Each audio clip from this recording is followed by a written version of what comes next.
남성과 여성을 조금 보면 남자였을 때 얌전한 남자도 있어요. 근데 적극적인 남자도 있다고요. 남자라고 다 적극적이진 않다고요. 근데 사람들이 계속 푸시를 해요. 남자니까 적극적으로 대답을 해야 돼. 남자니까 씩씩해야 돼. 나는 그런 사람이 아닌데 그런 사람으로 살으라고 하니까 내 인생에 나는 없는 거죠. 그러니까 얘네들이 남성성을 잃게 돼요. 그래서 이것까지 가다 보면 범죄까지 갈 수도 있죠. 혐오도 하고 죽이기도 하고요. 제가 중요하게 생각한 건 뭐냐면 그럼 내가 자존감도 올라가요.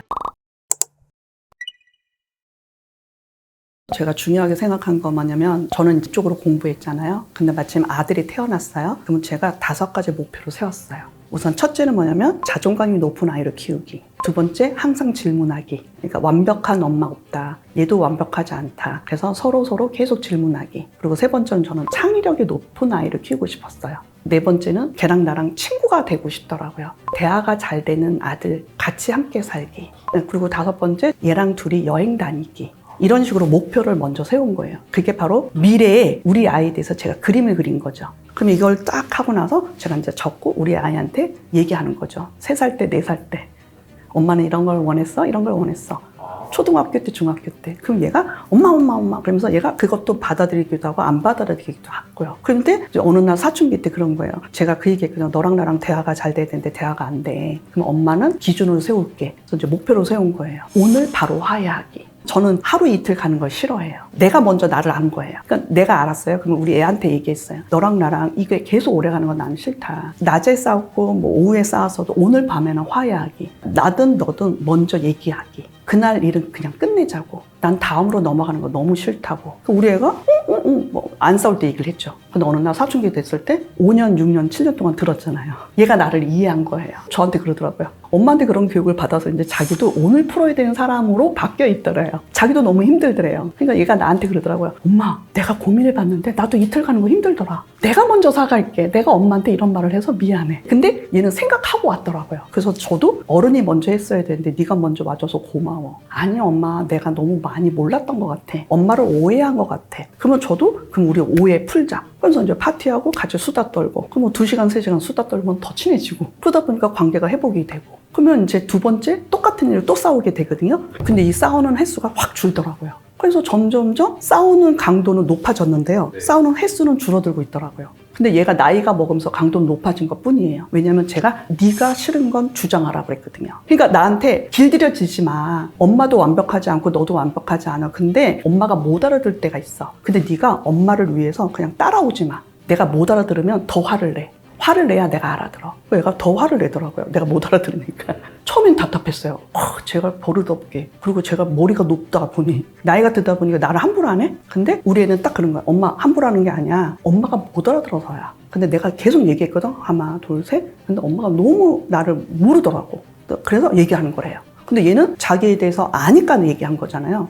그래서 저도 이제 사과했죠. 근데 고맙다 그랬죠. 계속 얘기해줘서 화를 내서. 내가 이제 이해했다고. 그리고 얘도 그러는 거야. 어렸을 때 그런 얘기 해줘서 고맙대요. 다들 화를 내지 마. 엄마 말 잘 들어. 엄마 따라하면 좋은 일이 있을 거야. 막 이랬는데 그게 아니라 실수할 수 있어. 그리고 서로 성장하는 거야. 반성하면 돼. 그리고 제일 중요한 건 항상 둘 다 물어봐요. 행복해? 전화하고 그래요. 오늘 행복해? 그럼 얘가 엄마 오늘 행복해.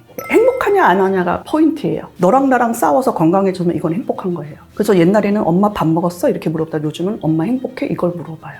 이것도 있어요. 저랑 아들이랑 얘기하는 것 중에 물어보는 거예요. 상대방한테 원하는 거. 너는 무슨 말 들을 때 행복해? 무슨 말 듣고 싶어? 왜? 엄마는 10,000개, 20,000개 말을 해. 수없이 너한테 너무 많은 말을 많이 했어. 근데 네가 진짜 듣고 싶은 말이 뭐야? 그럼 우리 애가 듣고 싶은 말을 얘기해요. 근데 저는 그 말을 해주는 거죠. 계속 했어요. 그때마다 자꾸 바뀌더라고요. 근데 되게 놀란 건 제가 이제 우리 아들을 해주고 싶어서 한 거예요. 행복감을 주려고. 근데 우리 애도 엄마는 무슨 말 할 때 좋아? 라고 묻더라고요. 그래서 순간 됐어. 그래서 무슨 말 들을 때 행복하냐면 그 아이가 그때그때마다 그 말을 할 거예요. 근데 그날 해주는 게 아니라 잘 기억했다가 자존감 약할 때 얘기해 주는 거예요. 물어보는 거예요. 너는 어떻게 생각해? 요거 먹어볼까? 요거 먹기 위해서는 어떻게 할까? 국어를 좋아해? 수학을 좋아해? 그러니까 얘한테 자꾸 학원 다녀야 돼? 강제하는 게 아니라 학원 다녔을 때 이점들이라든지 장점이라든지 나한테 마이너스라든지 계속 끊임없이 물어봐야 돼요. 왜냐면 공부는 걔가 하는 거거든요. 그리고 얘가 방을 분리해야 되잖아요. 그럼 엄마 아빠랑부터 너가 분리하는 거야. 제가 생활을 하다 보면서 그걸 알게 됐어요. 독립을 해야 돼요. 첫 번째는 몸에 대한 독립이 필요해요. 그래서 제가 9살 성격 사전이라는 책을 냈거든요. 9살 때 독립을 해야 돼요. 방도 따로 써야 되고 샤워도 혼자 해야 돼요. 내가 몸에 대해서 내 몸을 내가 알아야 되거든요. 그러면 분리를 해야 돼요. 몸에 대한 분리예요. 그다음에 19, 내가 사춘기잖아요. 그리고 이제 고등학생이고 이제 성인이 될 거란 말이에요. 그러면 심리적 독립이 돼야 돼요. 엄마 아빠에 끌려다니면서 내가 계속하는 게 아니라 내 생각, 내 마음을 얘기할 줄 알아야 돼요. 거절도 할 줄 알아야 되고요. 그때 사춘기가 오거든요. 나라는 사람이 도대체 누구고 내가 진짜 이게 억압받는 건지 내가 좋아하는 건지 싫어하는 건지 끊임없이 16부터 19까지 하면서 심리적으로 독립이 돼야 돼요. 그래야지 엄마의 아빠의 양육자 밑에 속한 사람이 아니라 어린 나무여야 된다고요. 열매 뿌리가 아니라 하나의 나무의 인격체로 자존감, 주체성. 그러면 19살 때 심리적 독립이 됐어요. 그 다음에 이제 세 번째는 9살, 19살, 29살. 경제적 독립해야 돼요. 너무너무 필요해요. 집도 구해보고 월세도 구해보고 알바도 해보고 자기가 뭔가 꿈을 위해서 해보기도 하고 물건도 바라보고 유튜버도 해보고 뭐하고 뭔가 하잖아요. 경제적으로 내가 뭔가 해야 행복감도 있고 나라는 사람이 영향력을 미쳐서 돈을 버는 게 아니라 나로 인해서 의미 있는 삶을 사는 거잖아요. 그러면 내가 자존감도 올라가요. 나를 필요로 하는 사람이 많네? 조회수도 올라가네? 내 말을 듣는 사람, 나의 철학을 믿는 사람도 많네? 나랑 같은 사람이 이렇게 많네? 댓글을 보면서 행복하고요. 뭐 이런 것들이 더 많았으면 좋겠어요. 그래서 경제적 독립 너무 중요해요. 그래서 이렇게 세 가지를 해야 된다라고 보고 있죠.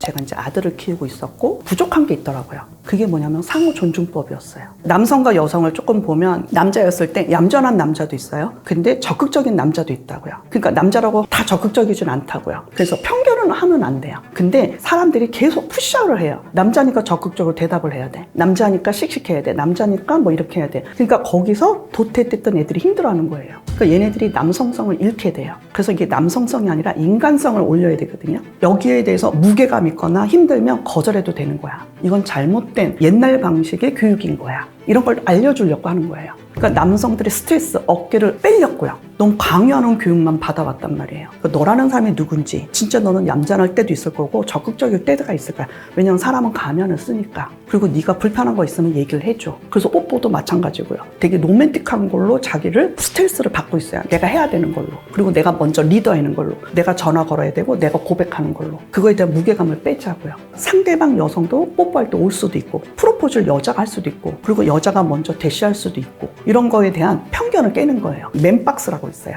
남자면 이래야 되는 맨박스를 다 깨야 돼요. 첫째 남자니까 너는 20대 남자니까 뭐 50대 아저씨니까 뭐 40대 누구누구 아빠니까 이게 아니에요. 나는 그런 사람이 아닌데 그런 사람으로 살으라고 하니까 내 인생에 나는 없는 거죠. 나답게 사는 걸 배워야 돼요. 제 이름이 송경이잖아요. 송경이답게. 나를 찾아가야 돼요.